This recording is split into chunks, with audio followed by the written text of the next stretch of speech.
Hello, friends, and welcome to another episode of the Concussion Nerds podcast. And today I'm going to introduce you to a lovely woman who, for those listening, I know is going to be an inspiration to hear her speak and to hear her story and to hear the journey she's been on. I have had the pleasure to meet her in person, to work with her in person, to watch her flourish, I think is a beautiful word to describe you, Angelique, and particularly in the last year and a bit. And also why she is one of your summit speakers. So today I'm going to introduce you to Angelique Esseling from the Netherlands, right? First of all, thank you, Angelique, for being here. Thank you for having me and for that lovely introduction. You shouldn't make me cry in the first minute. Grab a tissue, you're okay. I said to Angelique when we started chatting that she's the first person I've ever actually had on the podcast who's done an intensive with me, which we're 90 some odd episodes in, which is a little bit bonkers. So while I really want you to hear Angelique, she's also going to share a little bit of what the intensive experience of coming to Symphony from the Netherlands was like. But hard pause before we dive in. She is one of our summit speakers, and her talk is amazing, as are the other 10 speakers that we have joining us. The content that's coming to this year's summit is unbelievable. It is on September 27th and 28th. So if you have not gotten your ticket to join us yet, jump below into the show notes, click on the link and come join us. There are free passes. There's VIP passes. You're going to learn a wealth of information, whether you are a clinician working with individuals with concussion or whether you are on your own healing journey. And so we do have some live workshops happening as well. It's all on the link. Send me a message on Instagram if you have any questions, but you're going to want to join us. It's going to be amazing. So, Angelique, I would love for you to just introduce yourself a little bit to the audience. Who are you, where you're from, and Cliff Notes a little bit of your story. That's a really long question. Well, I'm Angelique and I live in the Netherlands and I'm married to my lovely husband, Kenneth, which you have met. We have been together for 150 years. I just have to okay, she knows I interrupt, so we're good. Kenneth is the biggest sweetheart. So we talk about support systems and oh my goodness, the moment, Angelique, I will never forget the moment in the clinic when you walked around the corner and walked around the corner. Yeah. And the tears in his eyes and the smile on his face. I wish I had that on camera for you because it was, oh my gosh, you guys, the love pouring out of this man for Angelique. It was one of the most beautiful things I've ever seen. And so I just... It's mutual. It's mutual. You're making me cry again. But yeah, I love him so much. And we have been together since we were 17. Wow. We're on the same class to become an educational assistant. And he was very annoying and he thought I was very boring. And then we went to camp with the class 3 weeks later. And since then, we've been inseparable. Yeah, so I have a wonderful support system. Not only him, but mostly him. And yeah, I got a concussion about over 7 years ago now. Okay. And it was very simple. I stood up too fast. I saw stars, but was just being an idiot and just going up the stairs and going to the bathroom. And then I woke up, bam, with my face on the floor. Oh, yeah. I fainted on the toilet. Oh my goodness. Yes. I don't think I remembered this part of your story, to be honest. Okay.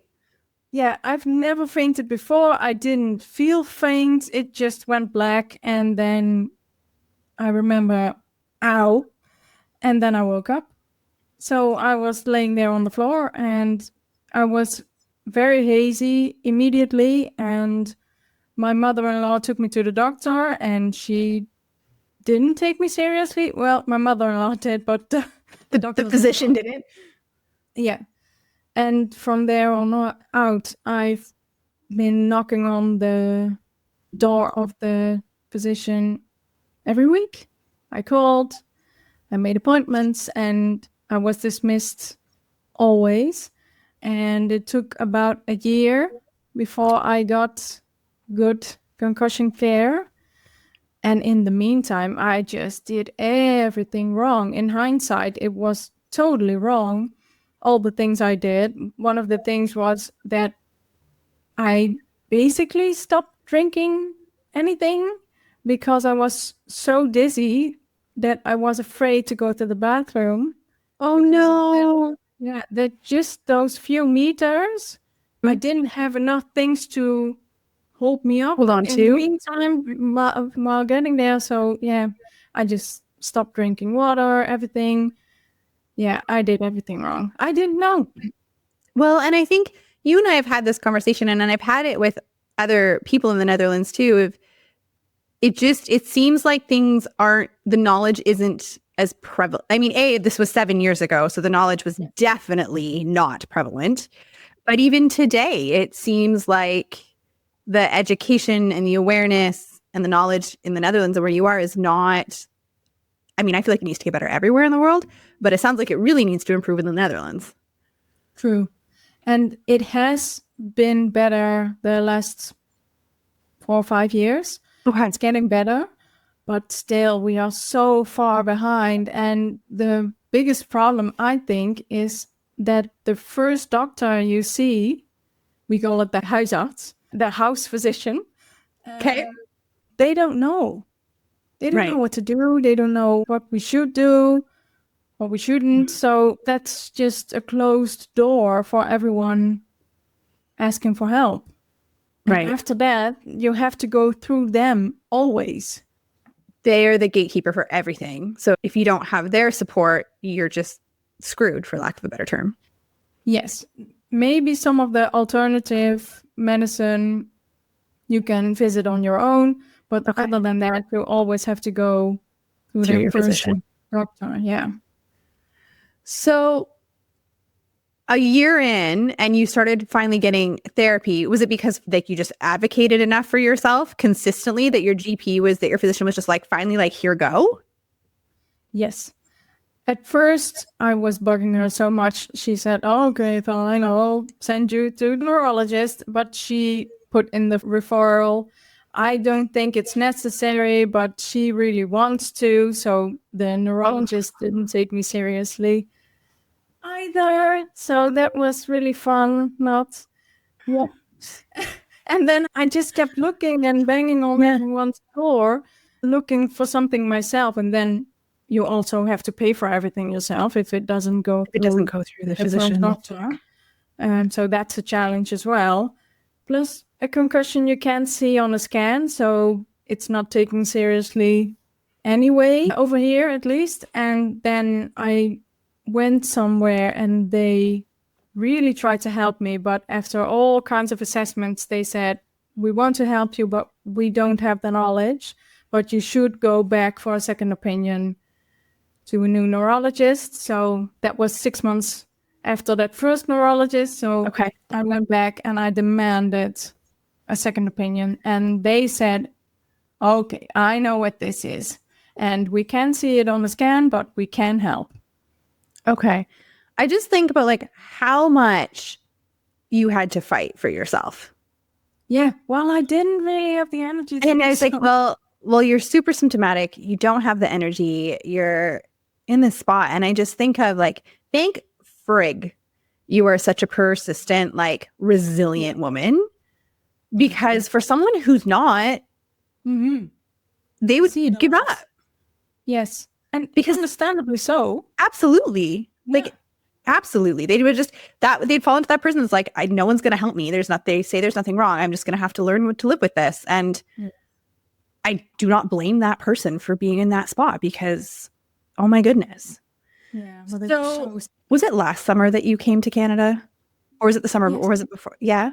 I'm like, my timelines are just a blur. So you live across the world from me. It's very far away. You know, we're not a hop, skip, and a jump away. So I can't imagine it was a easy or like it wasn't a whim decision to come work with me and do an intensive. So what led you to the point of, because we had known each other for quite a few years before you came over here, just through social and through programs and online stuff. What brought you to the point that I remember the day you showed to me, you're like, I want to do an intensive. And I was like, what? What brought you to the point that you were ready to like make that message to me and be like, Natasha, I want to do this? I don't know if there was one specific moment, but ever since I found your Instagram page, I've wanted to come and do that intensive with you. Truly, honestly. Thank you. And yeah, but I tell everyone, if there is any concussion specialist out there, I would say it's you. And if I would pick one to recommend to everyone, it's you. So, and I truly mean it. And that's kind of been since day one. So I've been talking with my husband about it, and over years. It's been years, but yeah, it's not cheap. And there was a moment where we said, well, we're going to just start saving up and we'll see if we get there. In the meantime, I got F&D and I became disabled. So the decision was even harder. Right. And mostly because when I get too overstimulated, I get paralyzed. So that was kind of a scary thing to take into consideration. But we got to a point in my F&D that I got triggered a little less intensely. And well, the money was saving up. My parents were helping us with that. There was a huge gift in all the ways. And yeah, we just thought of all the ways it could help me forward. And we just weighed the pros and cons, and there were more pros. I was thinking of what it could do for me to go and do an intensive. And so what, we're going to keep this short because then I want to move to you and off intensives, because I don't think anyone really knows what to expect until they go through it, because everyone's experience is honestly so different. What was your experience in the intensive like? Well, you don't have any personal space. Yeah. I asked for consent. Yes, you do. But we are up close and personal. Yes. And truly, I did trust you immediately, even though I have social anxiety disorder. But yeah, I trusted you completely, and we laughed a lot. And yeah, it's a lot. We are trying all kinds of different things, and there are a million buttons to push. And well thought of pushing the buttons and hoping them to be okay. They're not random buttons chosen to press. Let's say that. Yeah. That was what I was trying to say. Yeah, it's well thought out of, but I don't know how to say this. What's so different about your approach truly is you.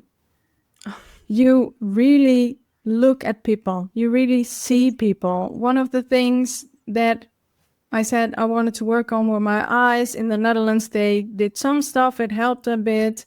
But there were still things lingering and no one saw anything. They said, well, we don't see it. Try to live with it. Too bad. Bye-bye. And you kept looking until we found it. And then we worked on it. And that really helped me. One of the things. And you got me walking in 2 days after I haven't been able to do that in 4 years. So mind blown. And just all kinds of little things that it's really a puzzle. We really are trying to find the right puzzle pieces to help you move forward in that intensive week and after. And you truly help us guard our limits and see when we need to have a break. Even want to take a break. Yeah. It's a lot. It's confronting the whole week. It's a big deal. It's, of course, you get tired, but there is enough room to really recuperate and do it at your own pace and do it in a way that is smart for the person that comes to the intensive. I feel like we had some really, like we said, like we tried many different things in your intensive. And you're kind of one of those examples too, where it was a couple days in, I looked at you and I was like, are you cool if we just throw out the whole original plan and start over? Yeah. And we did, because it was like we were 2 days in and I wasn't seeing what I wanted to see. And you never said it, but I feel like you were probably getting frustrated as hell. And I was like, we have to find your right path. And we were 2 days in and I was like, you know what? And I said to him, like, hey, are you cool? I'm like, can we add a couple days? Because we had the flexibility to be able to do that. And I was like, I'm not satisfied with what's happening right now. So I had asked if you could do 2 more days and you were like, yes. I was like, oh, thank gosh. Yes. I'm so happy. Talk to Kenneth about it before you asked. I said, if she asks, we are clearing everything. We are staying. We are doing this really work. And he was totally on board, of course. But and I was so happy that you asked. Yeah. And it was just that moment where I was like, I need to take a different pathway in. And so I threw out the original plan. And it was that when we restarted that we got you walking in the 2 days. Yes. And it was I'm so happy that we did. Yeah. And I think we had a lot of highlights in the week. That was honestly, again, like I said, like seeing you walk around that corner, seeing the smile on your face, seeing the smile on Kenneth's face was probably like one of my happiest moments. I just remember watching you doing hand-eye coordination. And in the beginning, you had to be so conscious for balance. Like you were never in a place you were going to fall, but just so much more conscious of balance. And at the end, you're like free flowing through it and like arms in the air and cheering. And I was like, oh my gosh, I love it. It was amazing. And I think, so my question is for you because I always say to people, the intensive is not a magic bullet. The intensive is a giant leap forward or the reset you need to help getting where we want to go again. And so how would you say things have shifted for you in the terms of progress since the intensive compared to before? Yeah, you described it perfectly. People ask me here, oh, you don't get overstimulated anymore because you had an intensive. What? You can't fix my concussion of 7 years in a week? Hello? That's not what I thought would happen, and that's not realistic. So honestly, people think that sometimes. They do. Yeah. And that's not how it works. But the things that we did improve on, they normally took so much of my brain space and so much of my energy that with them much better now, there's so much more room for other stimuli and all other things. So it takes longer before I get overstimulated. I love it.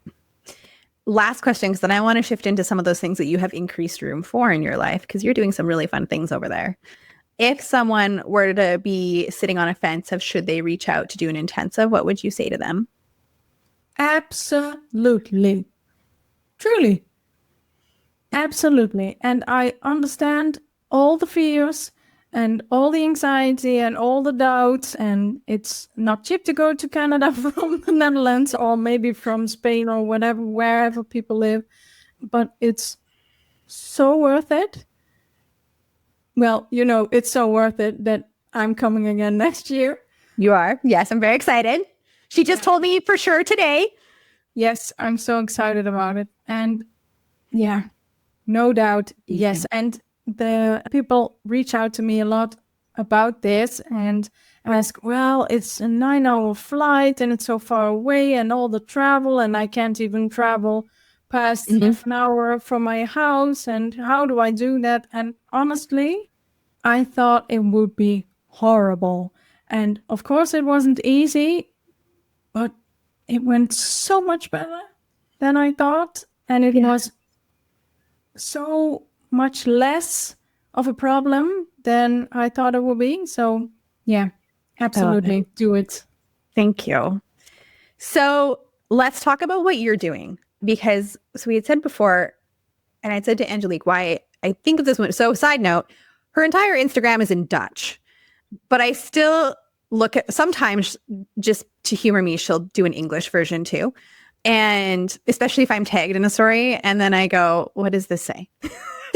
But I love her Instagram. It is like aesthetically, and I know you're so conscious in the way you create your content.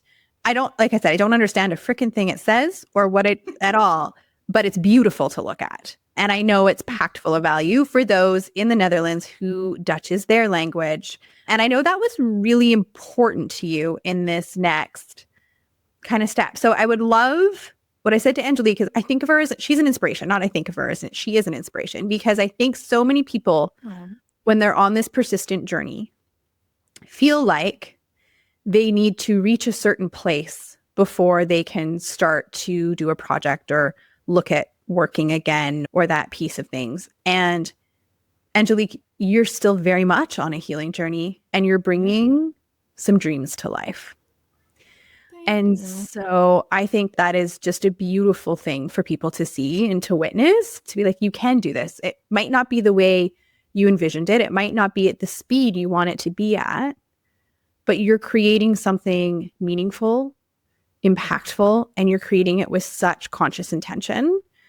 And I think that is a beautiful thing. And so I would love for you to share what it is this chapter newly involves for you with your speaking and with the website and what you're doing now. Thank you. Well, it kind of all started after a year, no, 2 years. I was sick for 2 years and I just felt like nothing. I couldn't work anymore. I just lost my dream job. I didn't feel like I mattered anymore, like I wasn't part of society anymore. And I just was convinced I couldn't do anything. Okay.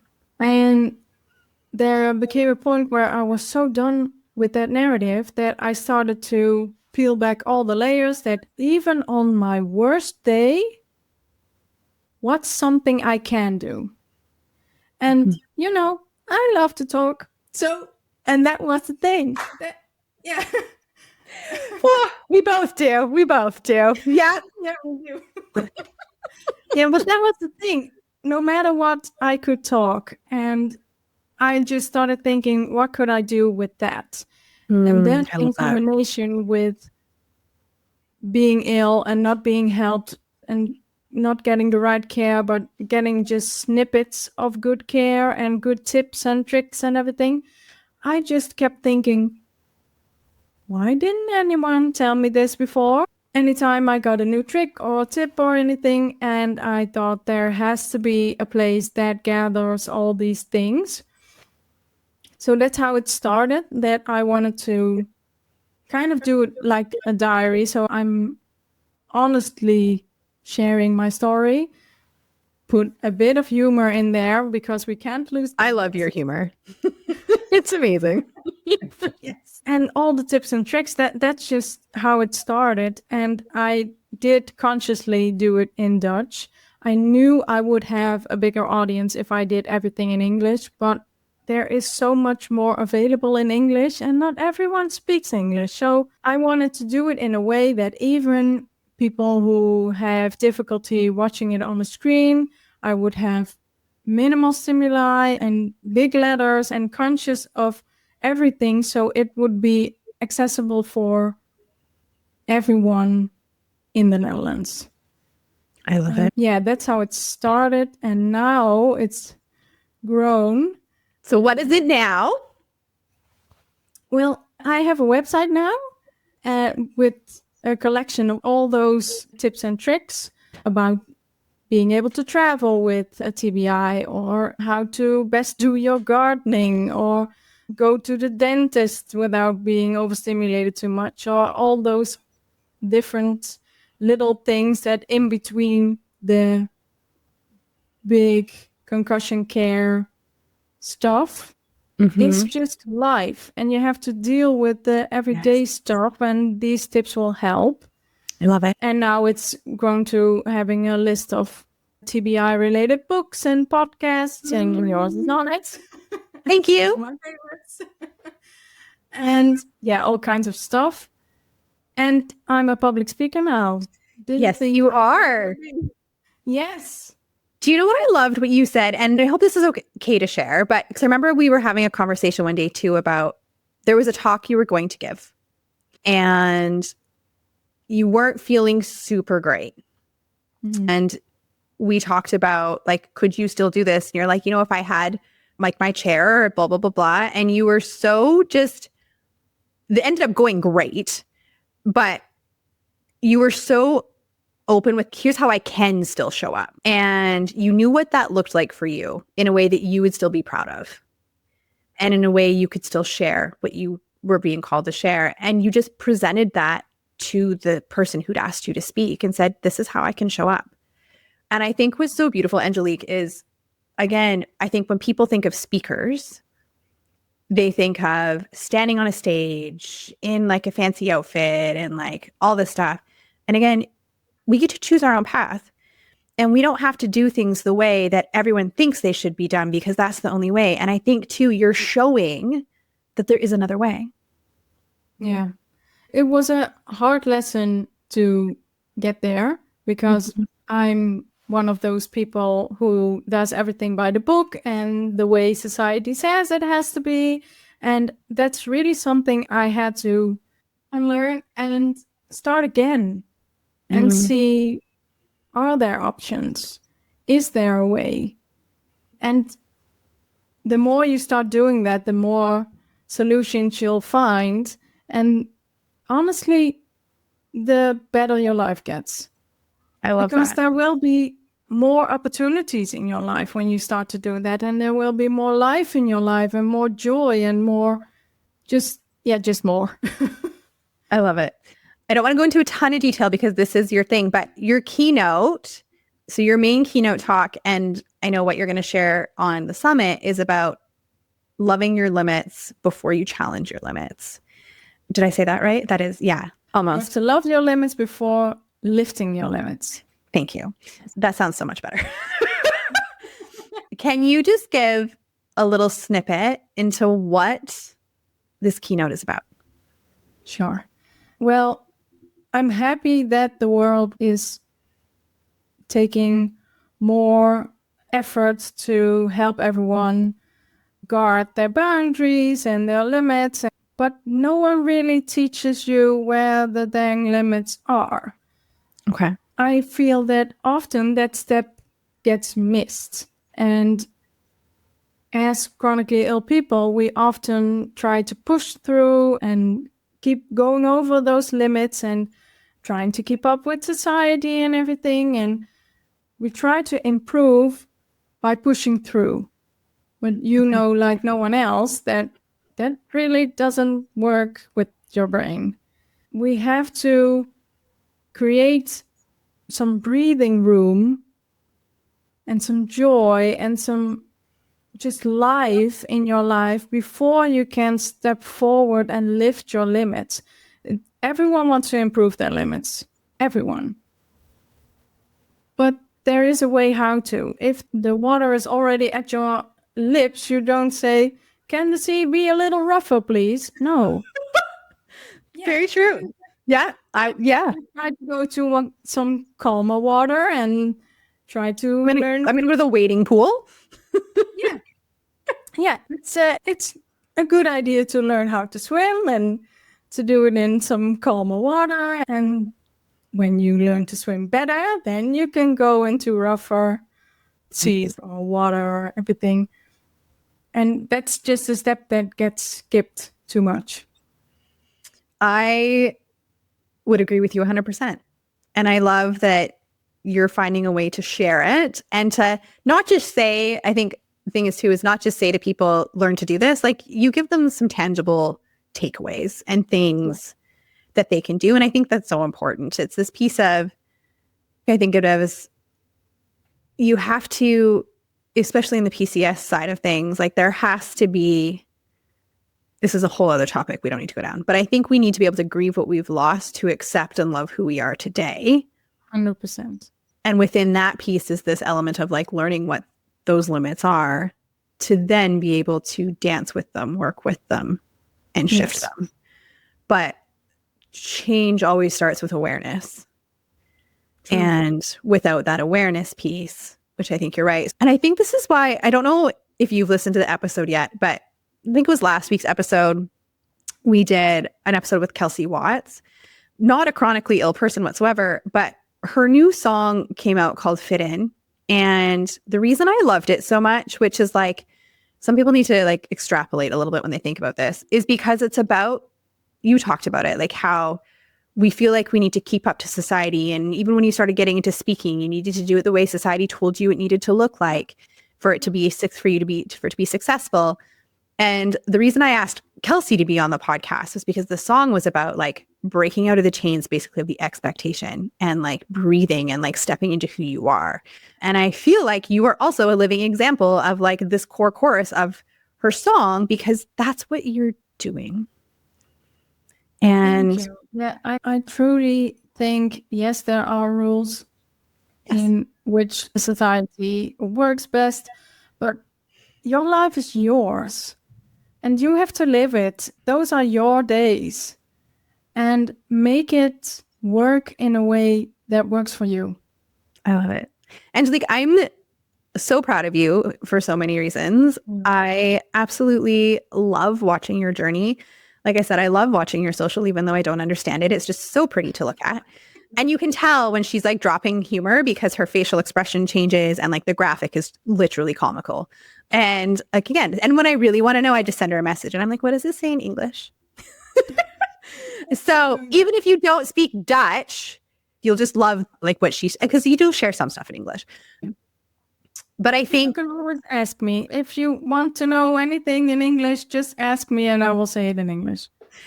I think the Netherlands and, well, everyone is really lucky to have you. Thank you. And I think that, again, I said to you before it, and I do think that you are someone who is, you're living by how you speak. You're leading by example. And you're showing what's possible in your way, on your timeline, how you decide to create it. And you're also trusting, like you're trusting in what's going to unfold and come your way well, because you never know. No, truly. I didn't think I would get a concussion. I didn't think I would get FND. I didn't think I would become paralyzed over and over again and get depressions. So my life hasn't really been easy. So I think one of the things that is important to me with my page and all the things I'm speaking about is not only sharing it when I'm better, but sharing it while I'm still working on it, while I'm still in the middle of it, and when I'm actively learning those lessons. But because it's just very easy to say in hindsight how it should have been and how I did good or I did bad. But when you're in the midst of it, there's an extra gold piece in that, I think. Yeah, absolutely. My dear, thank you so much for being here. I'm so excited you're part of the summit again this year. It's going to be fantastic. I'm excited to see you again next summer. That will be amazing. And if people want to reach out to you, we'll drop your links below. But what is the best way for people to find you? I think it's on Instagram. I can say it. We will drop the link below. Say it anyways for those listening, but we'll also drop the link below. It's mijn NH route with underscores in between. Okay, I love that. And yet, any human would butcher that if they don't speak Dutch. Or you can go to my website. It's breinjelique.nl. And if you're watching the video, she has her beautiful new logo and stuff in the background, and I love it. So good. All right, friends, the link for this summit is below. The link to Angelique's Instagram and website are below. Feel free to check them out. Come join us. I promise you will not regret it. Angelique, thank you so much for being here, and I am continuing to cheer you on along this path. Thank you so much for having me.